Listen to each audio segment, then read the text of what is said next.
Welcome to the F1Stop show. I am Sam Oney, and with me on Zoom is Wes Spearman. Wes, how are you this evening? Yeah, pretty good. Another hectic week of cricket for me.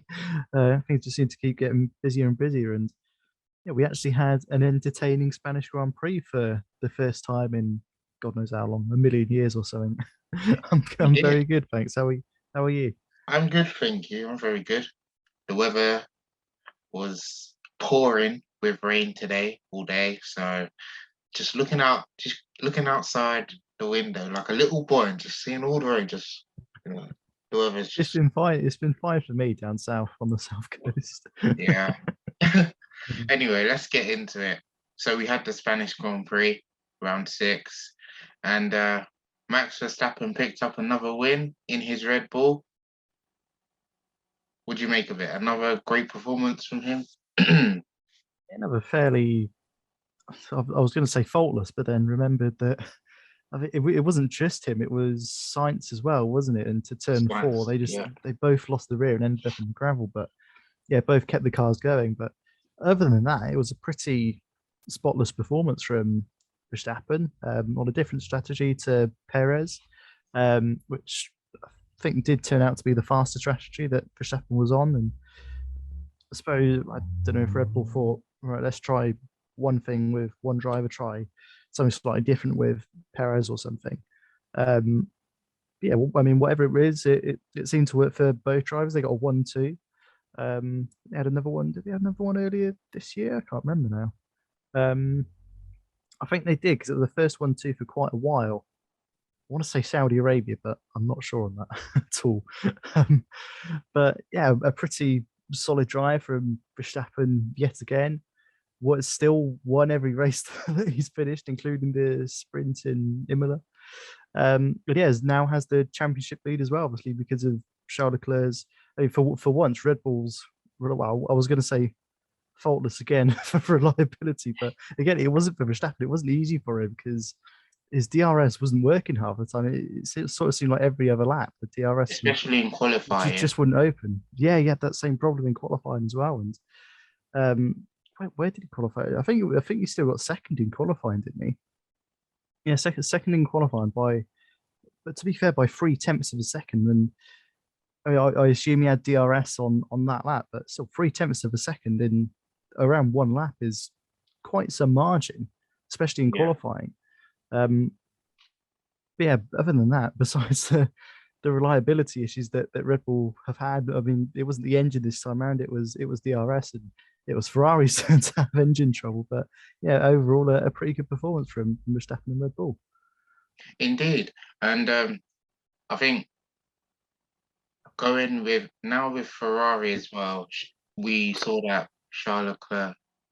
Actually, before that, let's talk about the opening lap of the race because it was quite a good start from the front two, Leclerc and Yeah, Verstappen.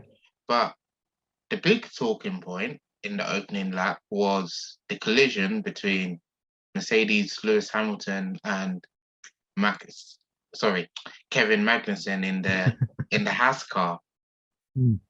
coming together. And so Magnussen had looked to have clipped Hamilton's left front tire. Yeah. I think the for some reason Magnussen came over the radio and basically said like Hamilton ran me off the road. He knew what he was doing, but when you look on the replays on the sort of cockpit cam sort of thing, you see that Hamilton he just doesn't open the steering whatsoever. He's still turning right to go around the Yeah, corner, and obviously Magnussen I think just turned in a bit too much and yeah got bumped off. But that's his own fault. That's got nothing. That's got nothing to do with Hamilton. I don't. Yeah, I suppose the heat of the moment. You're looking for an opportunity to blame someone else, but yeah, that was all Kane. I don't really know why he was blaming Hamilton. Really. so you're Lewis Hamilton, you've just been clipped, and now you're down in P19 on the opening lap. You've got Yeah, last 65, place essentially. yeah, 65, 64 laps to do something. What do? You go ahead and finish P5. Yeah, yeah, that's what you do. You go ahead around and finish Spain as around Spain as well, where it's not around easy to Spain. Yeah. overtake.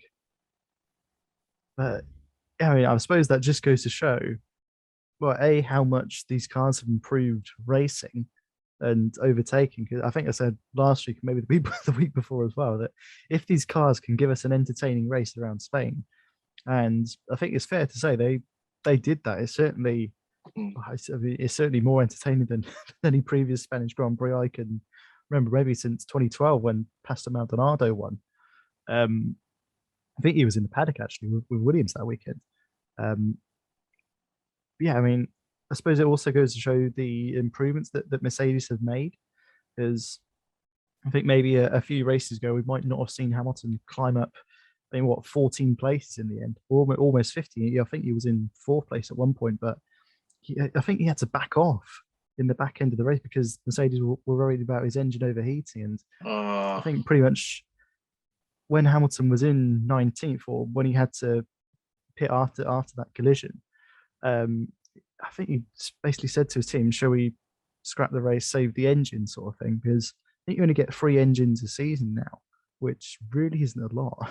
um, but yeah, I mean, that's probably the first time I've ever heard Lewis Hamilton say something like that. Just sort of have a slightly defeatist mentality. It's like, oh, we're 19th. Should we just save this engine? We know it's a good engine. Let's save it for Monza or something like that. But no, they kept at it and had a a pretty good result out in the end. Mercedes, George Russell P3, Mr. Consistent yet again, finishing yeah. in top five in all what, 7 races now. We've had 6 races. Yeah, Hamilton P5 as well, and Mercedes comfortably sitting third in the constructors. I think Russell is about fifth or sixth in the drivers as well, maybe even fourth. I can't remember now. Yeah, overall a pretty solid weekend from Mercedes and an incredible recovery drive from Lewis Hamilton. And so yeah, so overtaking as well was one of the biggest. Well, not the big. It was another exciting part about the Spanish Grand Prix. Um, I think watching the highlights before this, I saw 2 overtakes. One from Alonso on Vettel, which was very good, pretty good actually. That was a good move, yeah. And another one was Max Verstappen on Valtteri Bottas on turn 12. But I think looking at them, looking at all the overtakes during that race, I think my favorite one would have probably been Lewis Hamilton on Carlos Sainz just before the or just after the start finish line. Um, yeah, into turn one, which I mean Hamilton didn't really have much to do after that. Oh, you're gonna have to explain. I must have missed that one. I mean, for me, my favourite was probably Verstappen's on Russell. When that sort of 4 or 5 lap battle they had was just incredible round about the middle of the race. And it was sort of I think Verstappen needed to get ahead to have sort of the better pit strategy or something. And I think Russell had to pit a lap or two after he was passed to save the tyres essentially. But that was an incredible battle. And again, looking back, we haven't really seen anything like that at Spain in recent years. So again, I think it goes down to the cars and yeah, the new regulations certainly have improved the overtaking. But anyway, back to you for Hamilton's overtake. Yeah, so I think this was after Sainz had gone into the gravel at turn 4. A few laps afterwards, Sainz trying to make his way back up the grid, but there's a Lewis Hamilton in his rear mirrors, and I think with Hamilton, I don't know what it is, but he's such a genius in these kind of situations.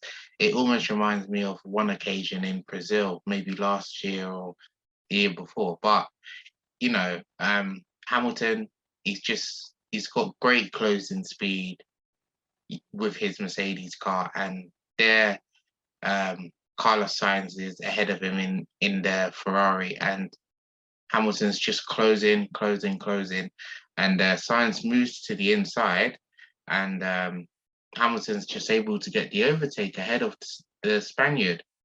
to go up into 5th place, I believe, at this point. But yeah, that was probably my favorite overtake of the race. Yeah, I think, yeah, just looking back, there were quite a few, and certainly I remember a lot more overtakes happening in this race and probably to be honest than the rest of the like the last 5 Spanish Grand Prix combined, maybe with the exception of 2016. Yeah, it just seemed to be a much better race than anything we've seen, as I say, probably in the last 10 years. Yeah, again, if we look forward to someone like France, which is I think is in a few weeks' time. I can't remember exactly where it sits in the calendar, but if we get a good French Grand Prix at Paul Ricard Circuit, then we can definitely, absolutely, 100% say for sure that these cars have improved racing Okay. and have improved Formula One. Now, here's a question for you. Wes, you're a second driver, and your teammate, gets first priorities and stuff.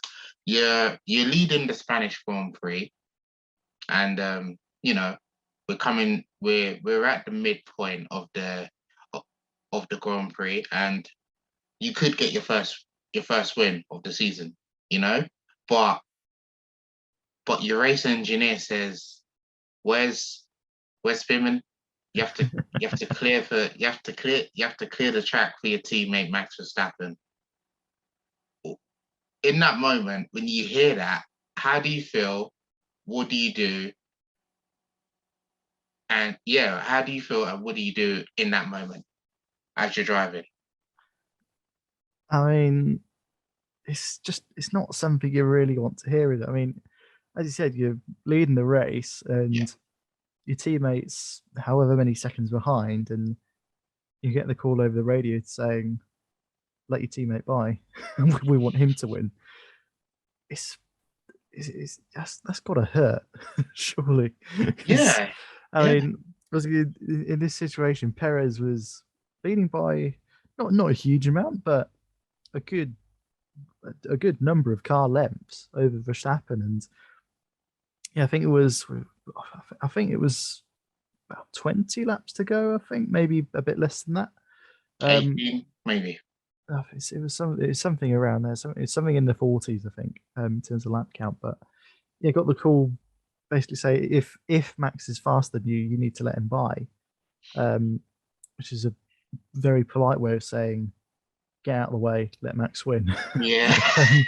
But but Oh. having said that, I think Verstappen was faster at the end of the day.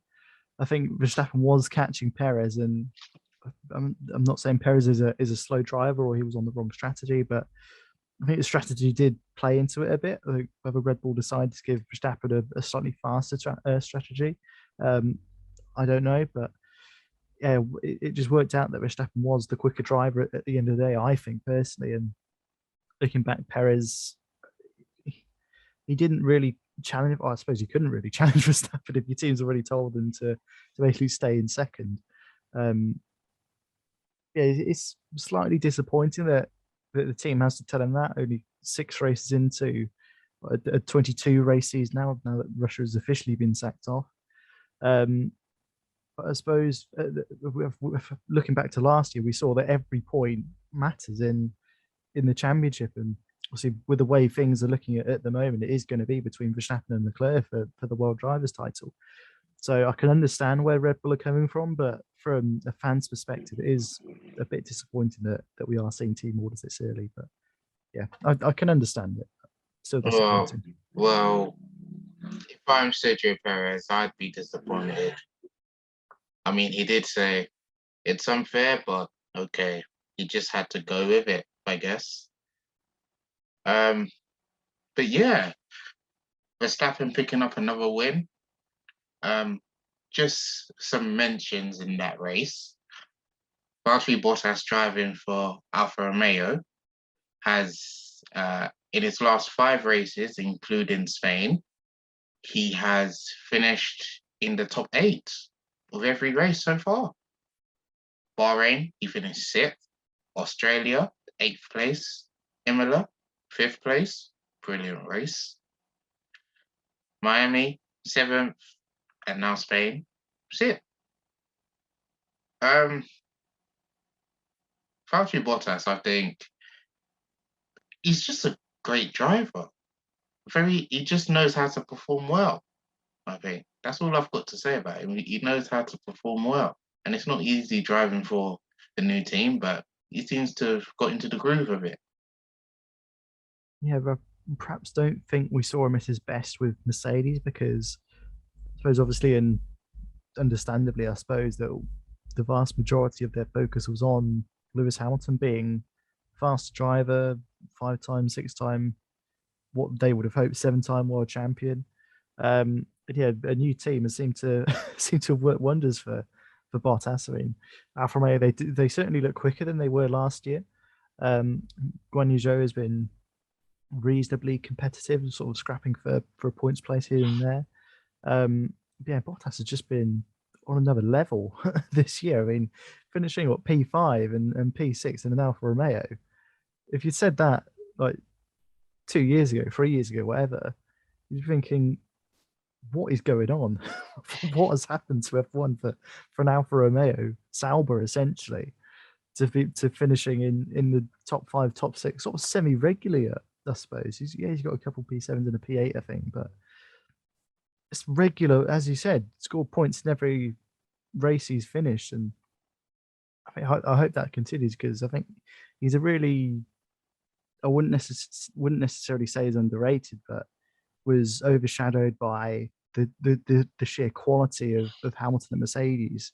Yeah, as you said, he's come into his groove a bit to Alfa Romeo, and I think Alfa Romeo as a team, I do quite like to sort of keep an eye out for. Obviously, being at the back end of the midfield over the last however many years, it's just nice to see those sort of teams score points. I mean, we had it with Williams last year. I think they're still actually no, they're not yet to get off the mark this year because Albon's got a few points for them, but just those sort of lower end teams like Haas as well.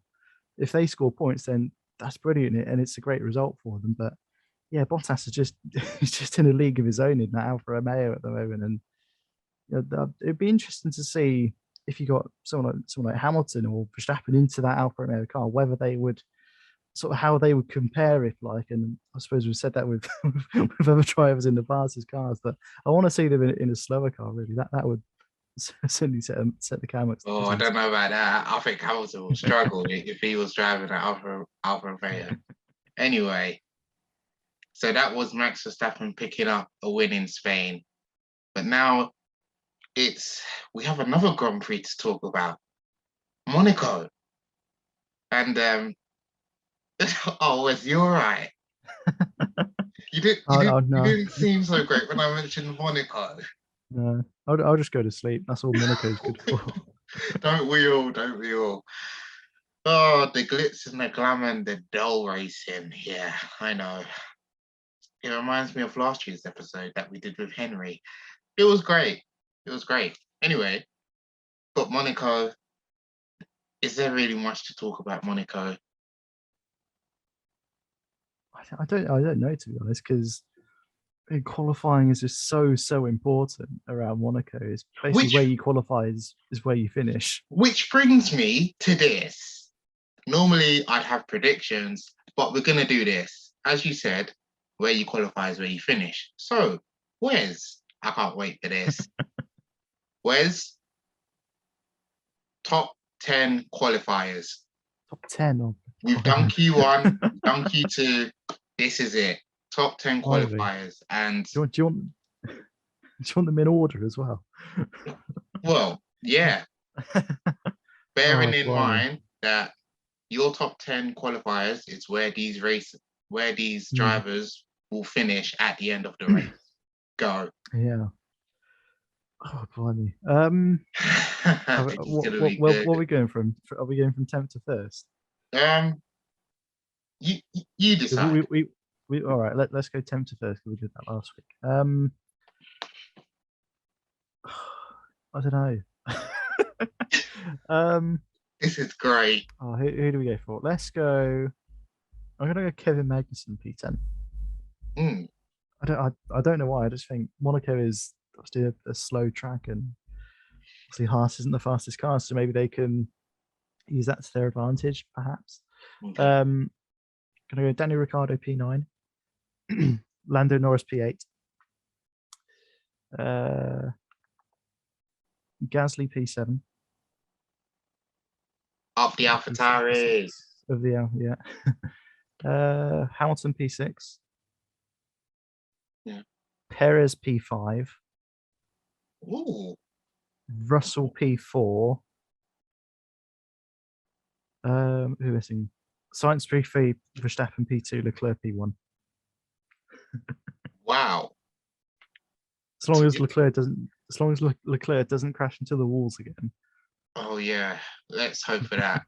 Right. get P1. Well, that's your top 10 then. Right. I'm gonna whiz through this. Although I am surprised that you put Carlos Sainz to get a podium in Monaco, just saying. Got one Right. last year. That's very true. Right. 10th place. He needs his first points. So Mick Schumacher in the Haas. P9, I'm going to go with Lando Norris in the McLaren. P8, let's say Pierre Gasly in the AlphaTauri. P7, Valtteri Bottas. P6, I forgot about Bottas. yeah. Oh no. P6, Lewis Hamilton. Lewis Hamilton for P6. P5, Carlos Sainz, I think. He just needs to, I don't know. Yeah. P4, fourth place, George Russell in the Mercedes. I expect him to keep up this top 5 consistency. So, podium places. In first place, we're going to have Charles Leclerc. I think he's going to end this Monaco hoodoo, whatever. Yeah, because he hasn't had the greatest of luck. No, he hasn't. And it's his home race. Now, P2, second place, Max Verstappen. And then P3, you have Sergio Perez. Yeah. I might swap out Ricardo for Bottas now. I don't know why I forgot about Bottas. We literally just talked about him. I might go Bottas P9, Ricardo like P11 or something, P12. Who knows? Well, we've not got long to go, just 7 and a bit minutes. So well, I guess there is one more thing actually. So who do you all right, where do you think the title is gonna come to, or where do you what's gonna be that, where do you think the boiling point will be during the course of the season, if you get my question? So what will be the key race, if you like? Yeah. What will be the key race that decides the Well, driver? sort of like a Monza or a Silverstone from last year, that sort of thing. I don't know. I suppose it could really be. I mean, I think it's got to be sort of second half of the season after the summer break. Just gonna look at the calendar now. I can't remember which races are in the second half of the season. So I reckon Kota could be interesting. Fairly, I think it's the fourth from last race, and I think Kota last year was a decent race. I don't know why it just sticks out of me because it is so far into the season. It'll be Leclerc and Verstappen pretty neck and neck, and I think if something happens around about that sort of time, so sort of 4 or 5 races to go, then if one of them gets like a DNF, like Silverstone, for example, if one of them DNFs and the other one wins, then that's a huge points disparity with not many races to go. And yeah, I think we've seen, Verstappen has clawed back the 26-point deficit. But again, that's only because Leclerc had this failure last weekend in Spain. And if we get something like that later in the season, then that could prove pretty fatal for whoever is on the wrong end of the stick in terms of whether it be reliability or an incident or just something goes wrong for a weekend in that part of the season. Then I think that'll be where it'll be decided. That'll be one of the key races. I think COTA, depending on how the rest of the season goes. I reckon COTA or Mexico, Brazil maybe could play a huge role in this championship. Where does Suzuka come in the calendar? Suzuka's a couple of weeks before COTA is the fifth from last race. So again, we haven't seen Suzuka for a couple of years now. So again, that could be crucial as well.